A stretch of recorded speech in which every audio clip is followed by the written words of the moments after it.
अपने आप को देख रही है और कहने लगी, क्या कहने लगी, प्रसन्न हो गई और कही कि अभी तक मेरा जो मन है वो दुनिया से बड़ा दुखी था, कहीं मेरा मन लग नहीं रहा था, लेकिन अब तो मेरा ये जो मन है वो आपके चरणों में लग गया है कि मेरी लगी श्याम संग प्रीत ये दुनिया क्या जाने।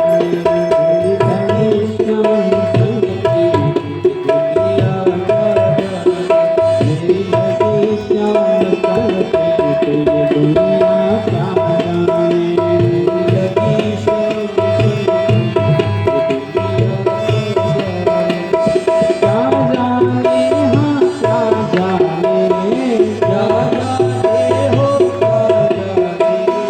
क्या जाने, क्या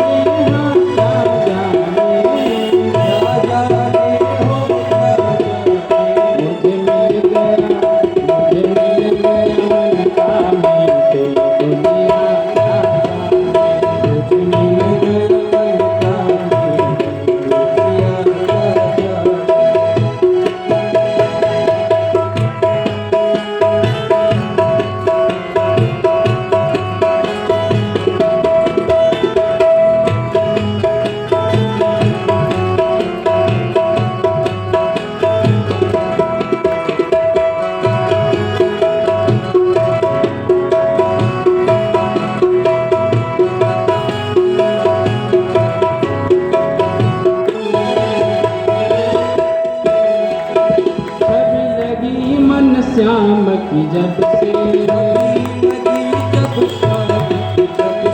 भई बावरी मैं तो कब से, भई बावरी मैं तो कब से, बाधी प्रेम की डोर मोहन से, बाधी प्रेम की डोर मोहन से, नाता तोड़ा मैंने जग से, नाता तोड़ा मैंने जग से। कैसे पागल प्रीत ये दुनिया क्या जाने। कैसी पागल प्रीत ये दुनिया क्या जाने। मुझे लगी श्याम संग प्रीत ये दुनिया क्या जाने। मुझे लगी श्याम संग प्रीत ये दुनिया क्या जाने।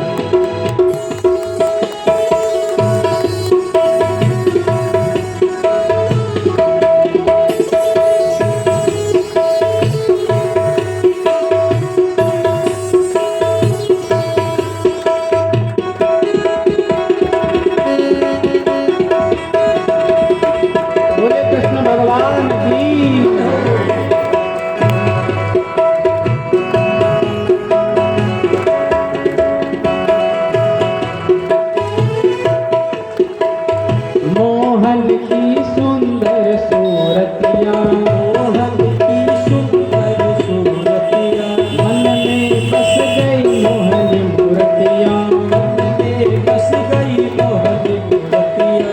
जब से ओढ़ी श्याम चुनरिया, जब से ओढ़ी श्याम चुनरिया, लोग कहे मैं भई बावरिया, लोग कहे मैं भई बावरिया। मैंने छोड़ी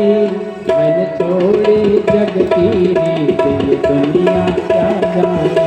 मैंने छोड़ी जग की रीत ये दुनिया क्या जाने। मेरी लगी श्याम संग प्रीत ये दुनिया क्या जाने। मेरी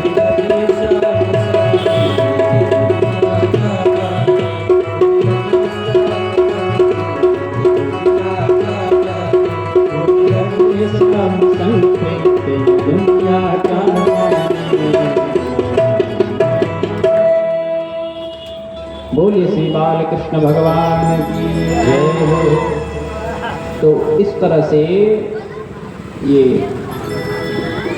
जो कुब्जा है वो कुब्जा कहती है कि मेरी लगी श्याम संग प्रीत ये दुनिया क्या जाने।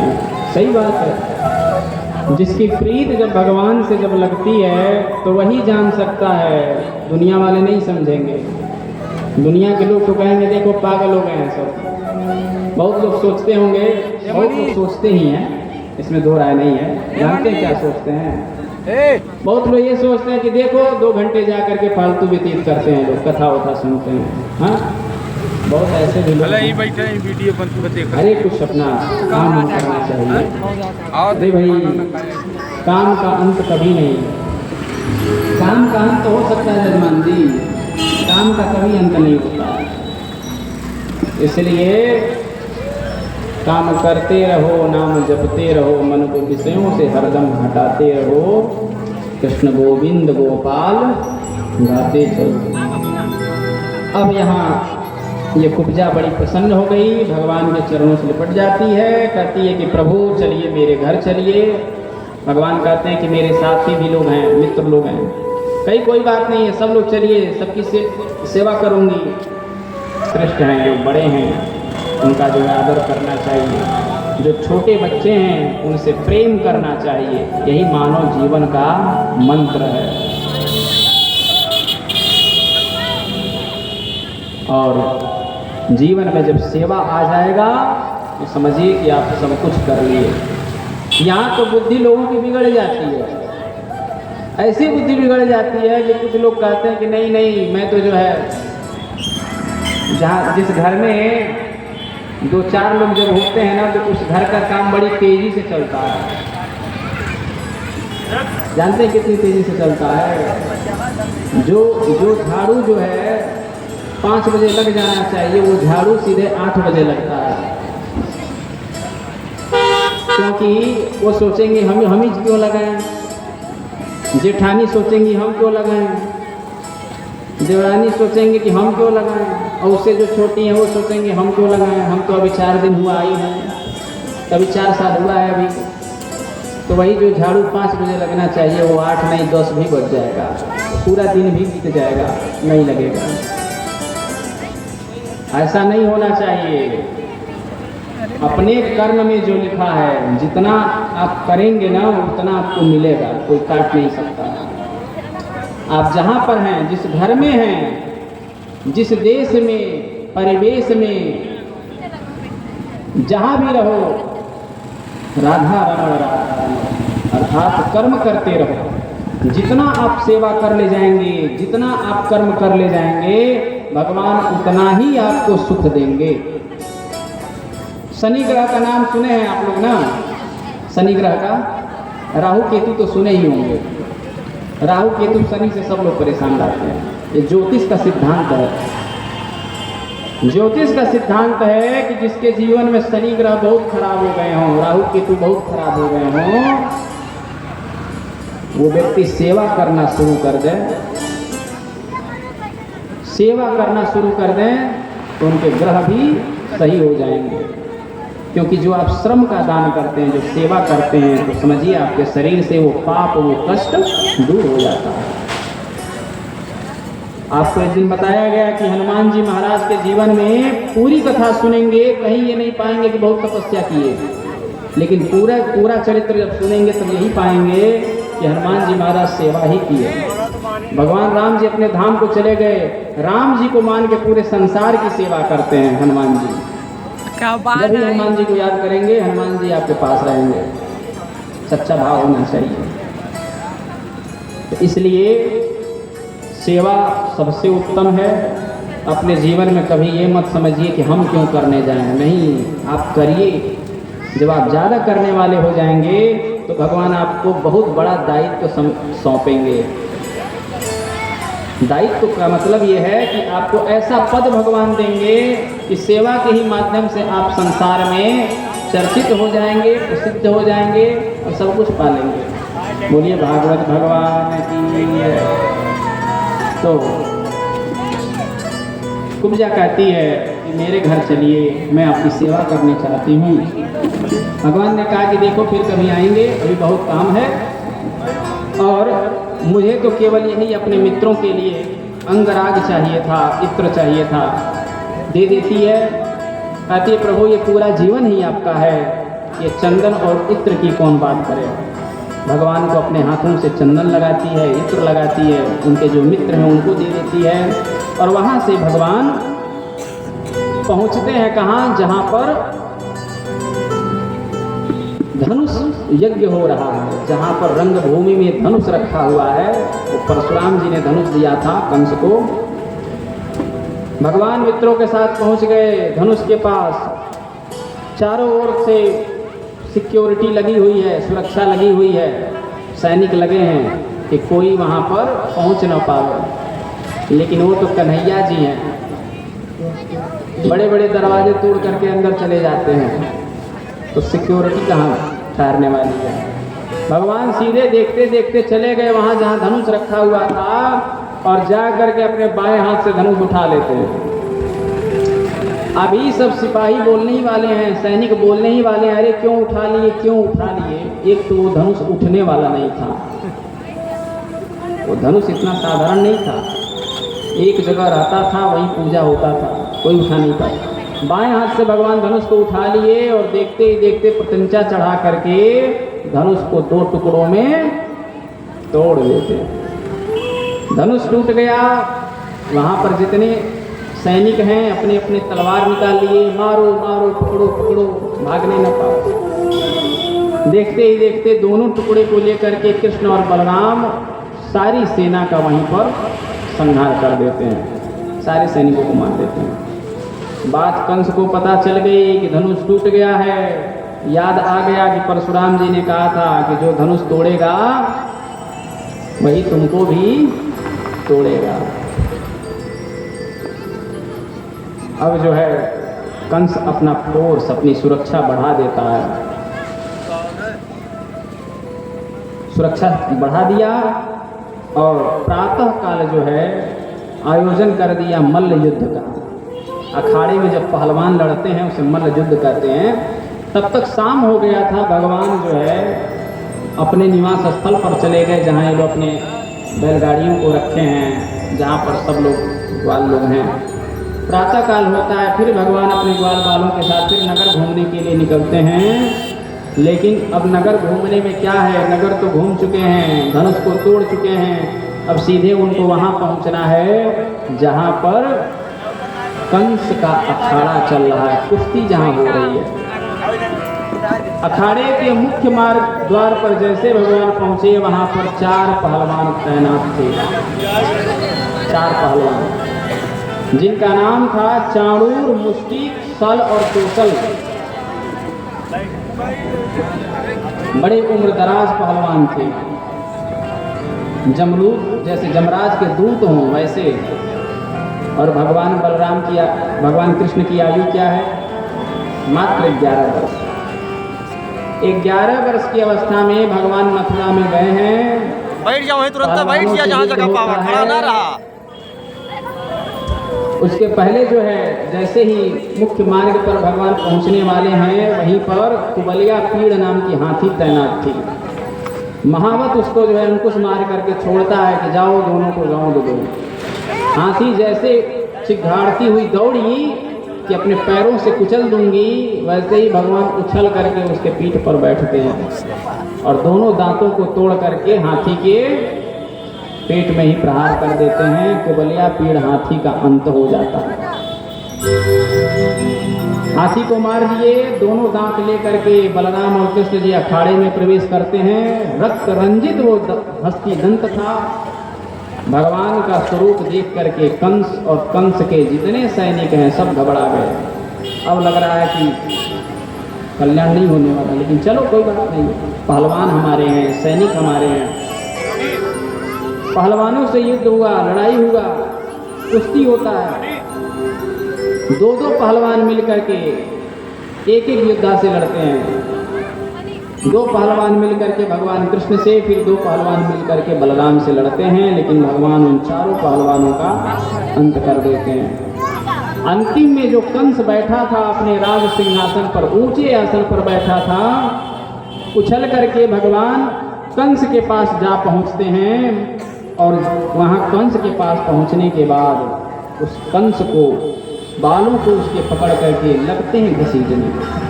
प्रगृह्य केशेषु चलत किरीटम निपात रंगोपरितुंग मंचात् तस्योपरिष्टात् स्वयमब्जनाभः पपात विश्वाश्रयमात्म तंत्र। भगवान उसके प्रगृह्य केशेषु, उसके बालों को पकड़ के जब घसीटना शुरू करते हैं तो कंस चिल्लाने लगता है, कंस को कष्ट होता है। जब बालों को पकड़ के कोई खींचता है तो कितना दर्द होता है, सबसे ज़्यादा दर्द होता है। सारी बुद्धि आदमी की फेल हो जाती है जब उसके बालों को पकड़ लिया जाता है। कंस के केसों को पकड़ के भगवान जब खींचना शुरू किए, कंस चिल्लाने लगा, कहा कि मैं तुम्हारा मामा हूँ, क्यों मुझे जो है घसीट रहे हो, बड़ा दुख हो रहा है। भगवान ने कहा, मामा जी याद करिए, मेरी माँ देवकी निरपराध थी, कोई अपराध नहीं किया था, लेकिन आपने मेरी माँ देवकी का बाल पकड़ करके घसीट करके कारागृह में ले गए थे, और आज आपके बाल जब घसीटे जा रहे हैं, खींचे जा रहे हैं, तो दर्द हो रहा है। और इस तरह से कह करके भगवान कंस को क्या करते हैं, उसी तस्योपरिष्टात् स्वयमभ्जनाभः पपात विश्वाश्रय मात्र तंत्र, उस रंगमंच से ही भगवान कंस को अखाड़े में फेंक देते हैं, जहाँ सामने अखाड़ा चल रहा था। अखाड़े में कंस गिरता है और कंस के ऊपर भगवान जैसे उछल करके बैठते हैं कि कंस को मार दें, कि भगवान उछल के कंस के ऊपर जैसे ही बैठे वैसे ही कंस के प्राण पखेरु उड़ जाते हैं। कंस गोविंदाय नमो नमः हो जाते हैं। बोलिए कंस मर्दन भगवान की। तो इस तरह से कंस का संहार भगवान करते हैं। पूरे भागवत में कंस का संहार बड़ी आवश्यक है। कंस के वध की कथा जरूर सुननी चाहिए, क्योंकि सारी विषमता का जड़ कंस ही है। और भागवत जी की कथा जब भी सुनिए, उसमें सब प्रसंग महत्वपूर्ण हैं, लेकिन जब कंस वध की कथा आप सुन लेंगे तो समझिए कि आपके जीवन का जितना दोष था, जितना दुख था, सब खत्म हो गया। अब क्या हुआ कि कंस को जब भगवान मार देते हैं तो कंस के कंक और नग्रोध आदि 8 और भाई थे। कंस के 8 भाइयों ने बदला लेने के लिए, भगवान को मारने के लिए जब ये सब दौड़ते हैं तो भगवान कृष्ण और बलराम उन सबका भी संहार कर देते हैं। कंस के जितने भाई थे उनको मार दिए, कंस के जितने मित्र थे, जितने सैनिक थे, सेना थे, सबको मार देते हैं।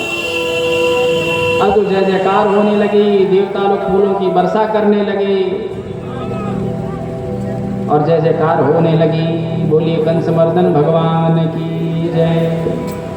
तो इस तरह से जब कंस का वध हो जाता है, भगवान की जय जयकार होने लगती है, तो भगवान अपने मित्रों के सहित, वहाँ के जो प्रधान लोग हैं उनके सहित, मंत्रियों के सहित भगवान सीधे वहाँ पर जाते हैं जहाँ पर कारागृह में माता देवकी और वसुदेव जी बंदी हैं।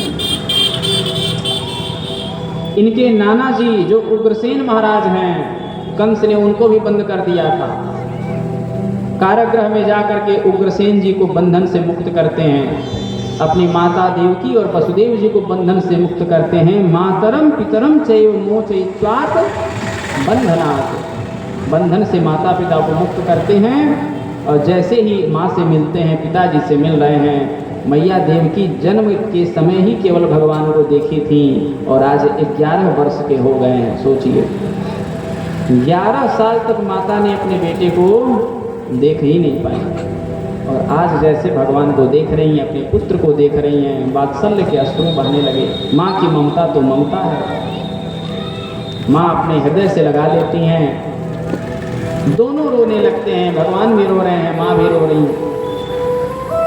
बाद में भगवान सांत्वना देते हैं, सब लोगों को स्वस्थ करते हैं और सबको साथ में लेकर के उग्रसेन जी महाराज को मथुरा का पुनः राजा नियुक्त करते हैं। अब उग्रसेन जी महाराज मथुरा के राजा बन गए हैं। अत्याचारी शासन का अंत हो चुका है और धार्मिक राजा की प्रतिष्ठा हो चुकी है। जिस राज्य का राजा अन्यायी होता है, उस राज्य में अत्याचार, अन्याय इतनी तेजी से बढ़ता है जिसको देखना और समझना बड़ा कठिन है। लेकिन जिस देश का राजा धार्मिक होता है उस देश में धर्म, न्याय, सत्य ये भी विकसित होते हैं। इसलिए घर में अगर विकृति आ रही है, आपके घर के लोग अगर सही नहीं हैं, तो इसका दोषी मुखिया है, परिवार का मेन मालिक है। क्योंकि परिवार का जो मेन मालिक है, मुखिया है, उसके अधीन सब लोग हैं। वो चाहे तो सबको सुखी कर सकता है, सही कर सकता है। लेकिन मालिक लोग देखते रहते हैं, न्याय होता रहता है। ऐसे ही राजा यदि चाहे तो सबको सही कर सकता है, लेकिन राजा कुछ ऐसे देखते रहते हैं, न्याय होता रहता है। आज उग्रसेन जी महाराज राजा हो गए, सब मथुरा की जितनी प्रजा है प्रसन्न हो गई है, जय जयकार तो हो ही रही है। अब भगवान श्री कृष्ण और बलराम जी ये अपने माता पिता से मिल चुके हैं। सभी लोग बड़े प्रेम से रह रहे हैं। इधर जो नंद बाबा हैं उनको भी अब बात पता चल गई है कि जो कृष्ण जी हैं वो वास्तव में देवकी और वसुदेव के पुत्र हैं। नंद बाबा को ये बात पता चल गई कि इनकी तो कन्या ने जन्म लिया था, जो योग माया है। लेकिन ये बात अभी भी जसोदा मैया को पता नहीं है। भगवान नंद बाबा से मिले, कहे कि बाबा आप तो सब जान रहे हैं, सब जान रहे हैं सत्य क्या है, लेकिन भले ही मुझे जन्म मेरी माँ देवकी ने दिया, भले ही मेरे पिता जो है वसुदेव जी हैं, लेकिन दुनिया में, संसार में मैं नंद और जसोदा का ही लाल कहलाऊंगा। इतना भगवान ने वचन दिया। यही तो चाहिए और क्या चाहिए। एक संतान जीवन भर यही माने कि उसके माता पिता ही उसके सब कुछ हैं, तो माता पिता को और क्या चाहिए, यही तो चाहिए। लेकिन माँ बाप को तब दुख होता है, तब कष्ट होता है जब संतान नकार देती है, कहती है कि मेरे माँ बाप ने मेरे लिए कुछ किया ही नहीं। तो आजकल के लड़के तो कह देते हैं कि ये तो आप लोग का फर्ज था, ये तो करना था आप लोगों को। किया क्या है आप लोगों ने? बहुत कुछ किया है। तो इस तरह से कह करके भगवान सबको शांत करते हैं। नंद बाबा अपने मित्रों के साथ ब्रज की ओर लौटते हैं और नंद बाबा के साथ में जो भी ग्वाल हैं लोग, वो लोग भी ब्रज लौटते हैं, क्योंकि इनका जो परिवार है वो तो ब्रज में है। अब यहाँ मथुरा में भगवान श्री कृष्ण का जो है विधिवत यज्ञोपवीत संस्कार होता है। 11 वर्ष के हो चुके हैं और कहा गया कि जब तक यज्ञोपवीत नहीं होता है, जनेऊ संस्कार नहीं होता है, तब तक हम विद्या अध्ययन नहीं कर पाते हैं। तो गर्गा यदा कुलाचार्यम गायत्रम व्रतमास्थितो, श्री गर्गाचार्य जी महाराज जो यदुकुल के आचार्य हैं, भगवान श्री कृष्ण और बलराम जी का गायत्री मंत्र से जनेऊ करते हैं। और ध्यान दीजिए, जनेऊ संस्कार तीनों वर्णों के लिए माना गया है। ब्राह्मण के लिए, क्षत्रिय के लिए, वैश्य के लिए जनेऊ आवश्यक है, पढ़ना चाहिए। जनेऊ संस्कार कराना चाहिए, गायत्री की दीक्षा लेनी चाहिए। लेकिन जब आप अपने धर्म से, कर्म से जब अलग रहेंगे, कोसों दूर रहेंगे और फिर भी अपने आप को हिंदू कहलाएंगे, कैसे मान लिया जाएगा, है कि नहीं? इसलिए अपने धर्म को जानिए और अपने धर्म को मानिए। भगवान श्री कृष्ण का जब यज्ञोपवीत संस्कार संपन्न होता है तो इनको भेजा जाता है पढ़ने के लिए। ये पढ़ने कहाँ जाते हैं? ये पढ़ने जाते हैं मध्य प्रदेश में। महाकाल भगवान का नाम आप लोग सुने होंगे, बोलिए महाकाल भगवान की।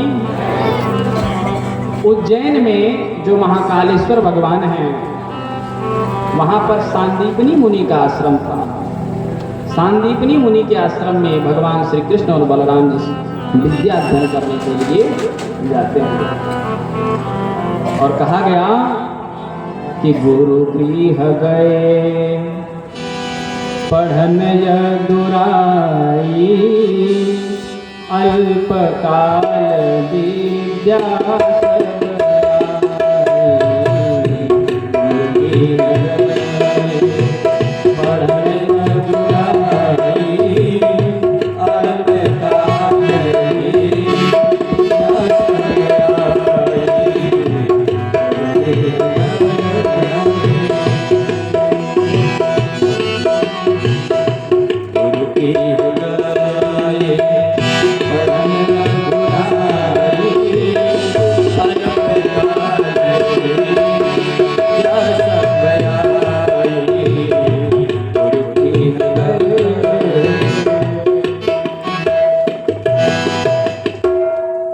भगवान भी गुरु जी के वहाँ पढ़ने जाते हैं, विद्या अध्ययन करने जाते हैं। इसलिए भगवान का जो भी चरित्र है हमें सुन करके समझना चाहिए।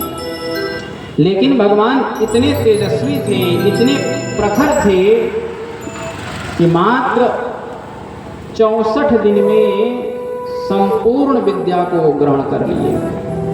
बताया गया कि 4 वेद, 6 शास्त्र और धनुर्वेद, मनुस्मृति, धर्मशास्त्र, मीमांसा, तर्क विद्या, संधि विग्रह आदि राजनीति का भी संपूर्ण अध्ययन करते हैं। और 64 दिन में कितने महीने होंगे? 2 महीने। तो 2 महीने में भगवान 64 दिन में सारी विद्याएं सीख लेते हैं। कैसे सीखते हैं? दिन और रात दोनों समय परिश्रम करते हैं, मेहनत करते हैं। ऐसा नहीं कि जब स्कूल जाएंगे तभी कॉपी उठाएंगे, और स्कूल में जाने के बाद भी जब तक सर जी नहीं आएंगे तब तक कॉपी खोलना ही नहीं है। सर जी आ गए तो कॉपी खोल लिए, जैसे सर जी गए वैसे कॉपी बंद, घंटी लगी वैसे निकल लिए, तो हो गई पढ़ाई। हाँ, भगवान दिन और रात अहर्निश परिश्रम करते थे, क्योंकि ये जान लीजिए कि विद्या को कहा गया है। यज्ञ का नाम आप लोग सुने होंगे, सुनते ही हैं यज्ञ। यज्ञों में सबसे उत्तम जो यज्ञ माना गया वो ब्रह्म यज्ञ माना गया है। और ब्रह्म यज्ञ क्या है? ब्रह्म यज्ञ को स्वाध्याय कहा गया। जितना आप पढ़ लेंगे वही आपका ब्रह्म यज्ञ है। और पढ़ते पढ़ते आपको इतना अभ्यास हो जाएगा कि आपकी कलम में इतनी ताकत आ जाएगी कि आप कलम के द्वारा किसी को जीवन दे सकते हैं, किसी को मृत्यु दे सकते हैं। ये शक्ति मिलती है विद्या से। तो भगवान विद्या अध्ययन करते हैं। गुरु जी के वहाँ विद्या अध्ययन जब भगवान का पूर्ण होता है तो भगवान गुरु जी से कहते हैं कि हे गुरु जी महाराज, अब 7 दिन आप कथा हमको सुनाए हैं, अब अपनी कुछ दक्षिणा बताइए। मतलब भगवान कहते हैं कि गुरु जी आप हमको पढ़ाए हैं, गुरु दक्षिणा कहिए क्या आपको चाहिए। क्योंकि दक्षिणा का अर्थ यही रखा गया है कि जो गुरु जी अपनी इच्छा से मांगे वह दक्षिणा देना ही दक्षिणा कहलाता है। लेकिन इसके 2 भेद हैं। मांगने वाले को भी देने वाले के सामर्थ्य और शक्ति देख के मांगना चाहिए। जो मांगने वाला व्यक्ति है उसे देख लेना चाहिए कि अगला व्यक्ति हमें क्या दे सकता है। ऐसा नहीं कि बेचारे के जेब में 10 रुपए हैं और कहा 1000 रुपये चाहिए हमें, कर्ज लेकर के देगा। ऐसा नहीं होना चाहिए। गुरु जी ने कहा कि देखो, तुम कोई साधारण व्यक्ति नहीं हो। साधारण यदि होते तो मैं कुछ तुमसे साधारण चीज मांग लेता, लेकिन तुम कोई अवतारी पुरुष हो, कोई दिव्य पुरुष हो, इसलिए मैं तुमसे साधारण दक्षिणा नहीं लूँगा। भगवान ने कहा जो आपकी इच्छा हो। गुरु जी ने कहा कि संभवतः जो मेरी इच्छा है वही तुम्हारी गुरु माता की भी इच्छा है, इसलिए गुरु माता से पूछ लो। भगवान अपने गुरु माता के पास जाते हैं, गुरु माता से पूछते हैं कि माँ आपको क्या चाहिए। गुरु माता कहती हैं कि वैसे तो मेरा एक ही पुत्र था, पुनर्दत्त उसका नाम था। हम लोग प्रभास क्षेत्र के मेला में गए थे, समुद्र के किनारे वो पानी पीने गया, लौट करके नहीं आया, कई वर्ष हो। लेकिन तुम दोनों जब से आए हो मैं अपने पुत्र के मोह को भूल गई। तुम लोगों से इतना मैंने पुत्रवत वात्सल्य को प्राप्त किया कि मुझे पता ही नहीं चला कि मेरा पुत्र नहीं है, लेकिन अब तुम लोग जा रहे हो मुझे छोड़ करके, इसलिए मुझे तुम लोगों की याद हमेशा आती रहेगी। और अगर कुछ देना ही चाहते हो तो मैंने सुना है कि तुम बड़े से बड़े दुष्कर कार्य को संपन्न किए हो, लोग तुम्हें भगवान कहते हैं। और कुछ देना ही चाहते हो तो मुझे मेरे बेटे को ला करके दे दो। ऐसा केवल भगवान से ही कहा जा सकता है कि जो मर गया है उसको भी जीवित कर दीजिए, कोई नहीं कर सकता।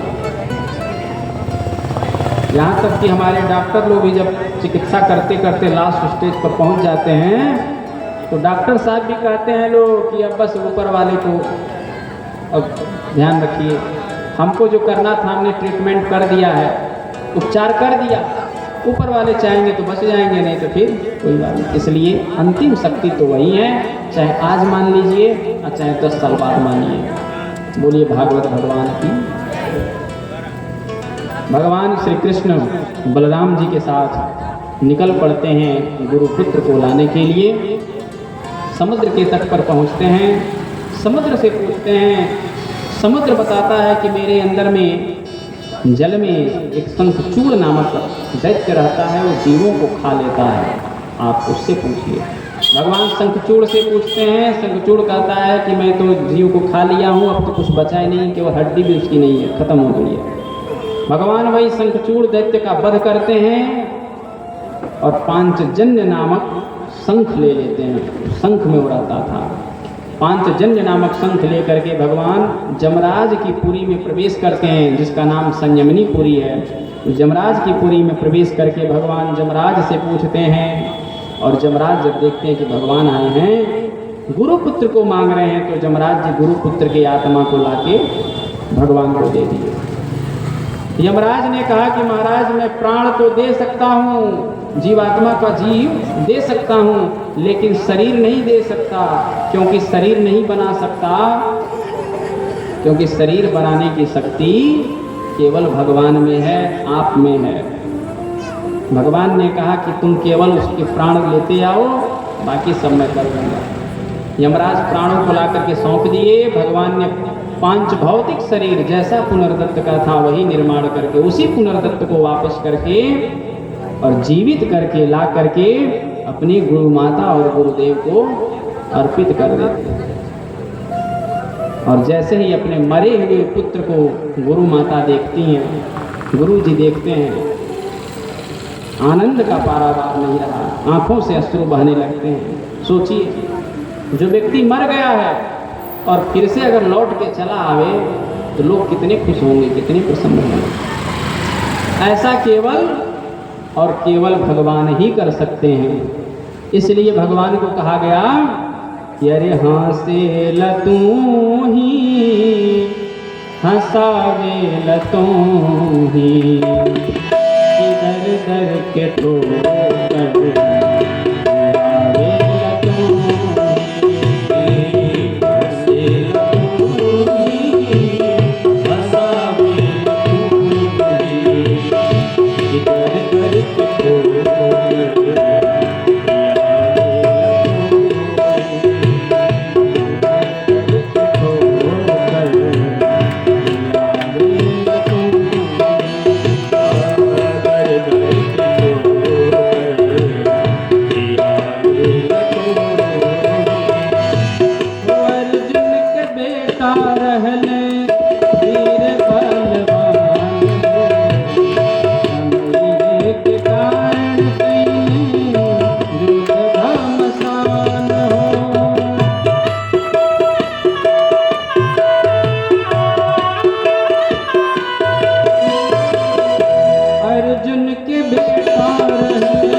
इसलिए